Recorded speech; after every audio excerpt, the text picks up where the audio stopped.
సరిగ్గా నెల రోజులు అహ్మదాబాద్ విమాన ప్రమాదం జరిగి నెల రోజుల క్రితం అహ్మదాబాద్లోని మేఘాని ప్రాంతమంతా జనంతో కిటకిటలాడేది. ఏ కాలనీలో చూసినా పిల్లాజల్లతో కలకలలాడేది ఆ ప్రాంతమంతా కూడా. కానీ ప్రస్తుతం ఆ ప్రాంతమంతా మూగబోయింది. ఇళ్ళు, కార్యాలయాలు అన్నీ ఖాళీ అయిపోయాయి. ఎటు చూసినా ఖాళీ బిల్డింగ్లే దర్శనమిస్తున్నాయి. ఎటు చూసినా దెయ్యాల కొంపల్ని తలపించే రేంజ్లో బిల్డింగ్స్ కనిపిస్తున్నాయి. అటువైపు చూడటానికి కూడా సాహసం చేయడం లేదు ప్రజలు. ప్రస్తుతం మేఘాని ప్రాంతంలో మసగబారిన పెద్ద పెద్ద బిల్డింగ్లతో నిర్మానుష్యంగా తలపిస్తూ ఉన్నాయి.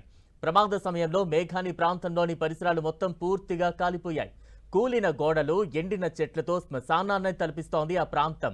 లక్షలు పోసి సొంతింటి కలను సొంతం చేసుకుని ఇళ్లలో నివసించిన వారు కొందరైతే అద్దెకు ఉంటూ జీవనం సాగించిన వారు మరికొందరు.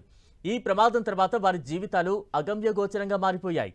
ఇప్పుడు తలో దిక్కుకు వెళ్లి తలదాచుకుంటున్నారు. శ్మశాన వాటికలను తలపిస్తున్న ఆ ప్రాంతాలను చూసిన జనం పాత జ్ఞాపకాలను నెమరు వేసుకుంటూ బాధపడుతున్నారు.